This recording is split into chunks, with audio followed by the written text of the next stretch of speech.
दुनिया को शांति और मानवता का संदेश देने वाले तथागत महामानव भगवान बुद्ध, डॉक्टर बाबा साहेब अम्बेडकर व तमाम बहुजन समाज के महापुरुषों के चरणों में कोटि कोटि नमन करते हुए फूले साहू अम्बेडकर, शिवाजी महाराज, माता जिजाऊ, सावित्रीबाई फूले,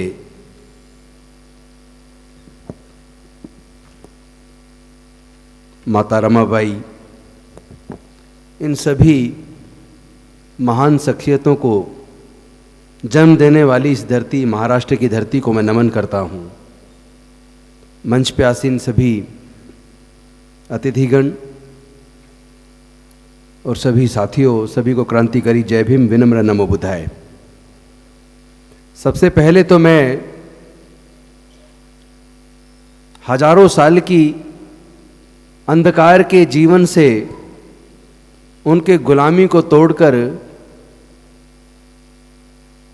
शिक्षा रूपी प्रकाश उनके जीवन में देने वाले डॉक्टर बाबा साहेब अम्बेडकर के नाम से मराठवाड़ा यूनिवर्सिटी का नामांतर करवाने के लिए अपने जीवन की आहुति देने वाले उन शहीदों को नमन करता हूँ स्मृति दिवस पर। और इस अवसर पर मैं अपने मन से आपसे कुछ बात करना चाहता हूँ। आज चिंता इस बात की हो गई है कि एक तरफ हमारे हजारों साल की गुलामी तोड़कर डॉक्टर बाबा साहेब अम्बेडकर जी ने हमारे पढ़ने लिखने के रास्ते खोले,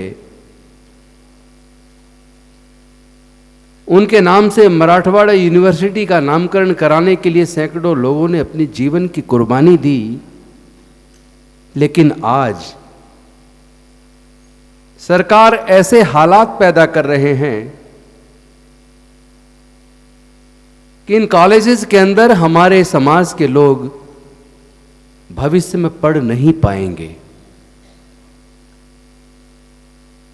एजुकेशन को इतना महंगा कर दिया। वो समय जल्द आने वाला है जब इन तमाम यूनिवर्सिटीज, जहां से पढ़ लिख कर हम जैसे लोग वकील बने, इंजीनियर बने, डॉक्टर बने, साइंटिस्ट बने, प्रोफेसर बने, ब्यूरोक्रेट्स बने, आज उन यूनिवर्सिटीज के हमारे लोगों के प्रवेश लगभग बंद हो गए हैं। हायर एजुकेशन इतना ज़्यादा महंगा हो गया है कि हमारे बहुजन समाज के तो 99% लोग अपने बच्चों के हायर एजुकेशन का खर्चा नहीं उठा पाएंगे। और केवल इतना ही नहीं, बल्कि देश की तमाम यूनिवर्सिटीज में वो हालात भारत की सरकार ने और राज्य सरकारों ने बना दिए हैं।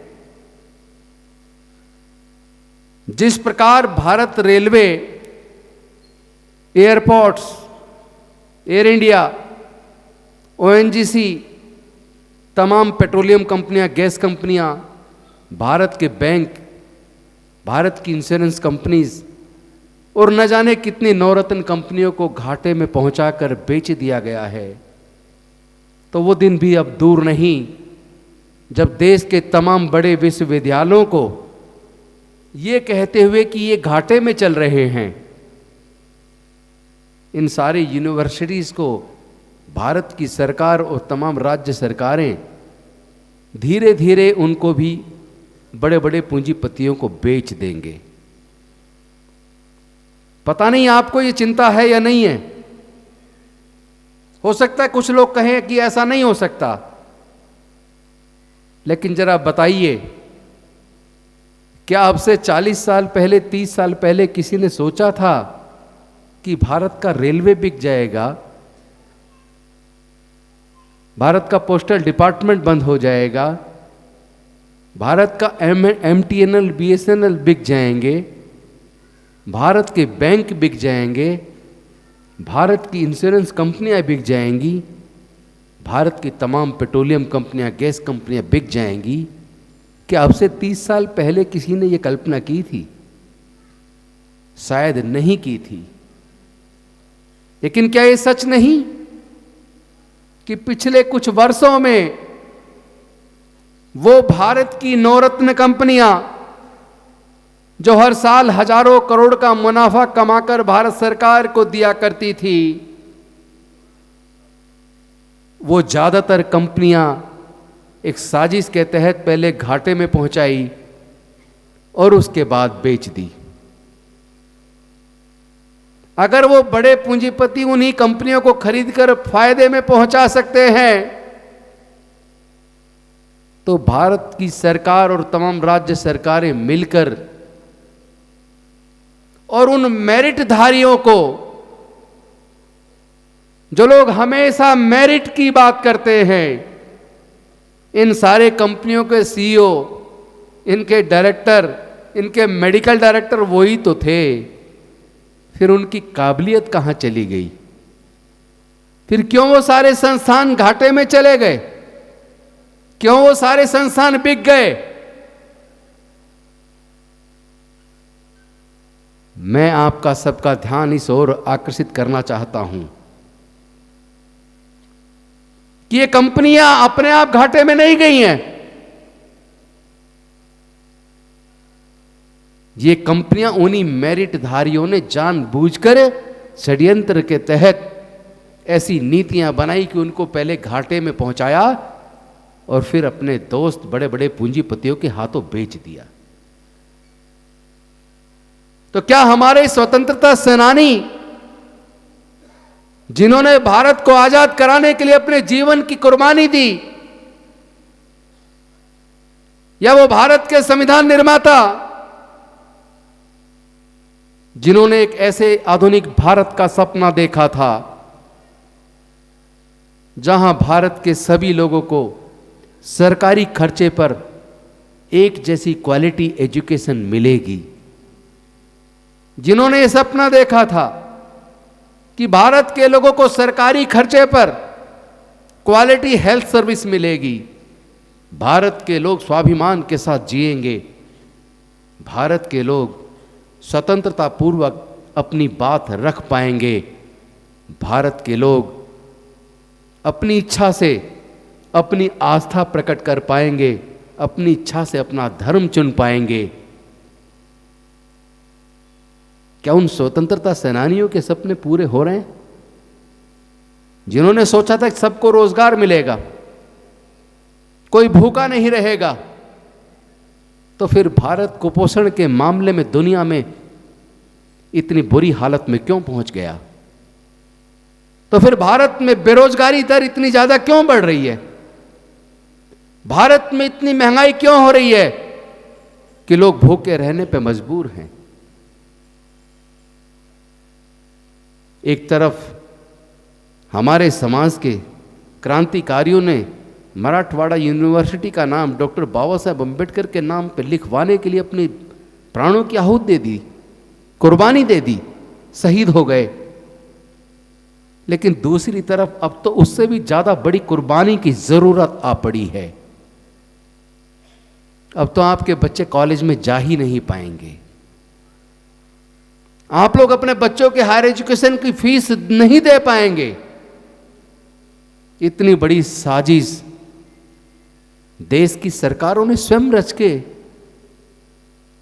देश में शिक्षा को इतना महंगा कर दिया कि हमारे बच्चों से शिक्षा छीन जाए।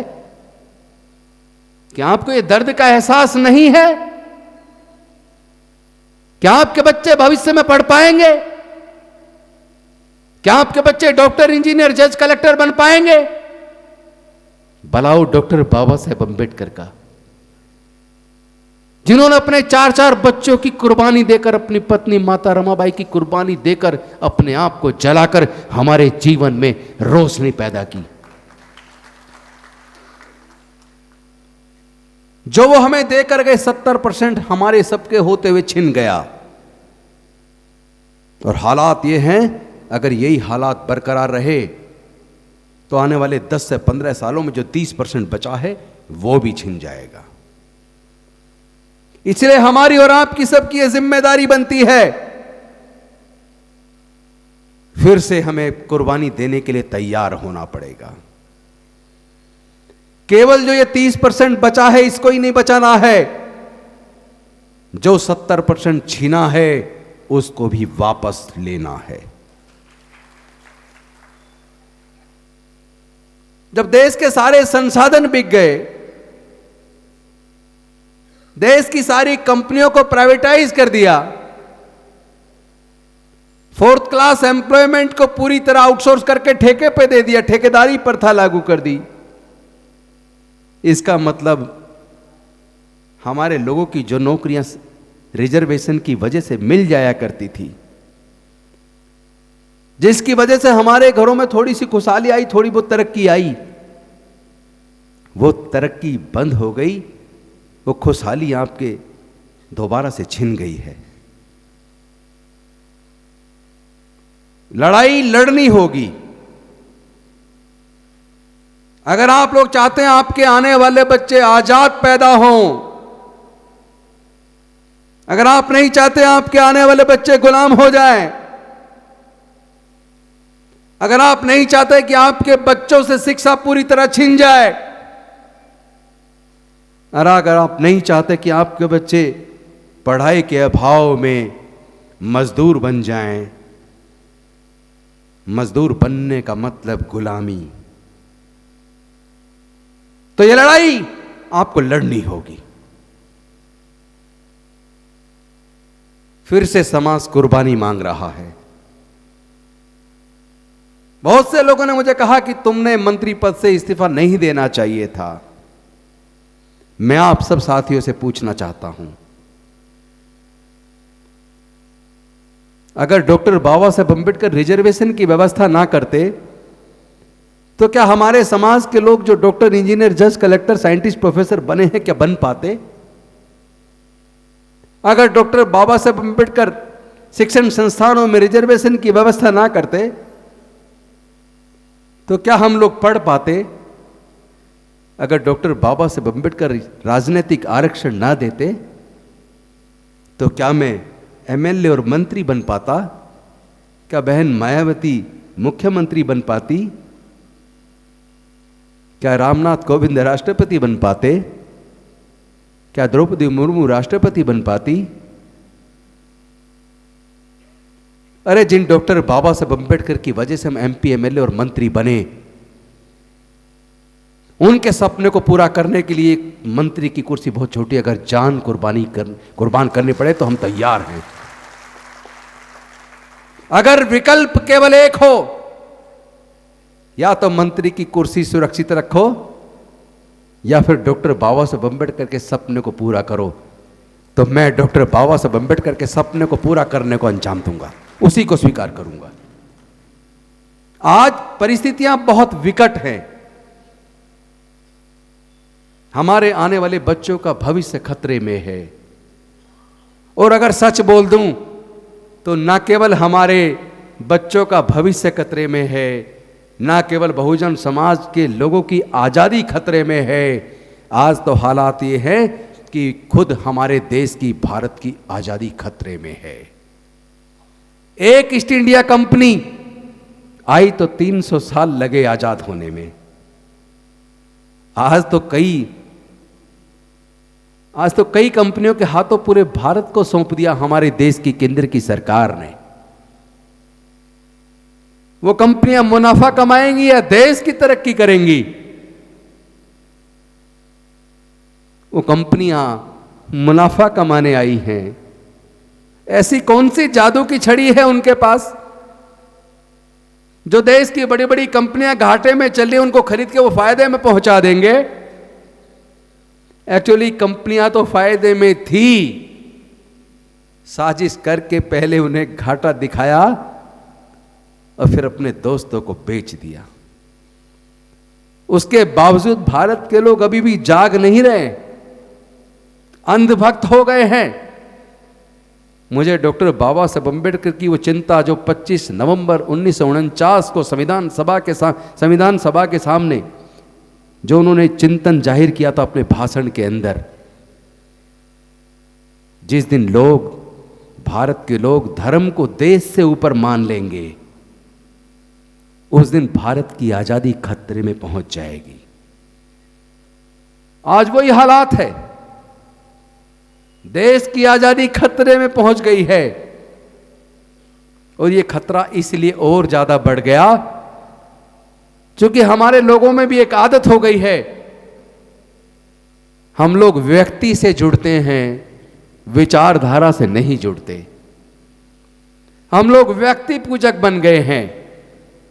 जब आप व्यक्ति को मजबूत करते हो तो व्यक्ति मजबूत होता है, लेकिन जब आप विचारधारा को मजबूत करते हो तो विचारधारा मजबूत होती है।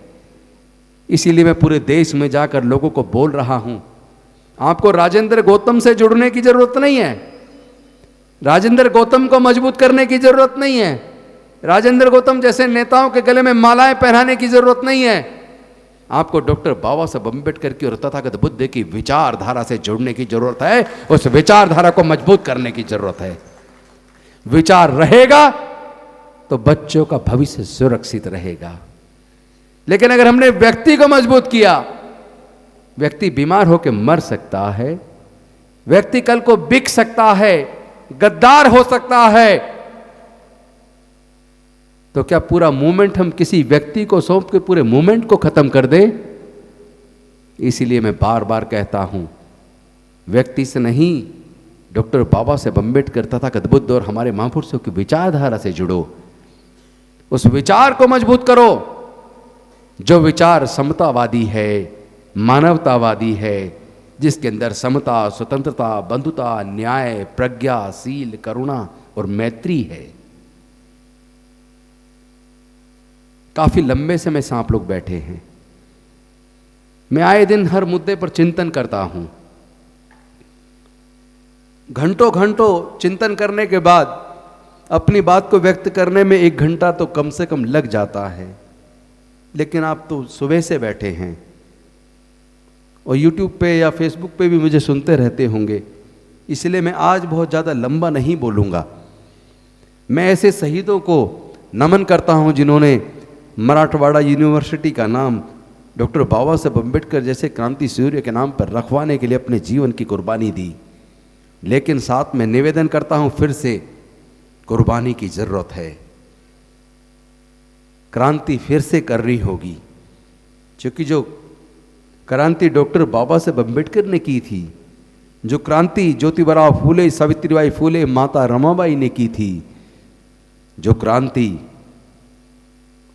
पेरियार ईवी रामास्वामी नायकर जी ने की थी, जो क्रांति नारायण गुरु मान्यवर कांसीराम साहब ने की थी, जो क्रांति जगदेव बाबू कुशवाहा, रामस्वरूप वर्मा, ललित सिंह यादव ने की थी, जो क्रांति कर्पूरी ठाकुर ने की थी, आज फिर हालात ऐसे हैं, फिर से क्रांति की जरूरत है। क्योंकि उस क्रांति के खिलाफ उन्होंने प्रतिक्रांति की, प्रतिक्रांति ऐसी की कि पूरे देश को बेच डाला, देश के बच्चों के भविष्य को बेच डाला। और इसमें गलती हमारी और आपकी भी है, क्योंकि जब संविधान सभा के सामने यह प्रश्न था कि अब अंग्रेज जाने वाले हैं, हमें अपनी सरकार चुननी है, तो वोट का अधिकार किसको मिलना चाहिए? ज्यादातर संविधान सभा के सदस्य तो यह चाहते थे कि जो इनकम टैक्स पेई हैं, जो बड़े जमींदार हैं, जो ग्रेजुएट हैं, केवल उनको वोट देने का अधिकार मिलना चाहिए। तो डॉक्टर बाबा साहब अम्बेडकर ने सोचा, हमारे लोगों को धर्मशास्त्रों में लिख के हजारों साल तक पढ़ने नहीं दिया, व्यापार करने पर धार्मिक बंदिश थी, संपत्ति रखने पर धार्मिक बंदिश थी, तो फिर हमारे लोग ना तो ग्रेजुएट बन पाए, न इनकम टैक्स पेई बन पाए, ना वो जमींदार बन पाए, ना वो पूंजीपति बन पाए। इसका मतलब देश के 90% लोगों को ये संविधान सभा के सदस्य वोट का अधिकार नहीं देना चाहते। लेकिन डॉक्टर बाबा साहब अम्बेडकर संविधान सभा के सामने अड़ गए और उन्होंने अपनी काबिलियत से, अपने बुद्धि और विवेक से, अपने आर्गुमेंट से पूरे संविधान सभा को इस बात को मानने के लिए मजबूर कर दिया कि भारत में रहने वाले सभी लोगों को वोट का अधिकार मिलेगा और सबके वोट की कीमत बराबर होगी। अनफॉर्चुनेटली हमने बाबा साहेब की उस कुर्बानी को पहचाना नहीं, हमने उस वोट की कीमत को समझा नहीं। हमने ऐसे लोगों को वोट, शराब की बोतल में 1000-2000 रुपए में, 10-20 किलो अनाज में हमने अपनी वोट को बेच दिया और हम ये भूल गए कि जिनके पैसे से वो हमारी वोट खरीद रहे हैं, उन्हीं के हाथों वो पूरे देश को बेच रहे हैं, हमारे बच्चों के भविष्य को बेच रहे हैं। काश हमने अपनी वोट की कीमत को समझा होता, काश हमने शिक्षा के मोल को समझा होता, हमने प्रज्ञा पर आधारित ज्ञान के मोल को समझा होता, और जो बाबा साहेब पूरे समाज को एकजुट करना चाहते थे, अगर हमने अपने अंदर वो एकजुटता बनाई होती, अगर हमने उनके शिक्षित बनो, संगठित रहो और संघर्ष करो कि असल भाव को समझा होता, तो हम शिक्षित बनते, यानी ज्ञान, प्रज्ञा पर आधारित ज्ञान अर्जित करते, केवल शिक्षा प्राप्त करके नौकरी तक सीमित ना रहते। हम आपस में पूरे समाज को संगठित करते, हम गली गली में संगठन ना बनाते, हम अपने समाज के आने वाले बच्चों के हक अधिकार के लिए संघर्ष करते, हम संगठन बना के आपस में संघर्ष ना करते। हमने बाबा साहेब के भाव को अच्छे से ना समझा। हम सब कहते हैं हम डॉक्टर बाबा साहेब अम्बेडकर को मानते हैं, तो फिर बाबा साहेब अम्बेडकर की बात को क्यों नहीं मानते? उन्होंने कहा था ना, मी भारत बौद्ध में करी, तो फिर भारत बौद्ध में अभी तक क्यों नहीं हुआ? अब हमने सपना, जो बाबा साहेब का सपना था, उसको पूरा करने का सपना हमने भी देखा है। हमने संकल्प किया है 2025 तक 10 करोड़ से ज्यादा लोग अपने बुजुर्गों की सांस्कृतिक विरासत में, बुद्ध के धम्म में वापस घर वापसी करेंगे, और ये सपना जरूर पूरा होगा। इसमें आप सबका सहयोग भी चाहिए। पूरे देश से लोग बहुत तेजी से इस मूवमेंट के साथ जुड़ रहे हैं। मिशन जय भीम के माध्यम से बाकी सारे समाज के संगठनों को जोड़कर बौद्धमय भारत बनाने का बाबा साहब का सपना हम निश्चित तौर पे पूरा करेंगे। इन्हीं शब्दों के साथ मैं अपनी वाणी को विराम देता हूँ। बहुत बहुत धन्यवाद। नमो बुद्धाय। जय भीम।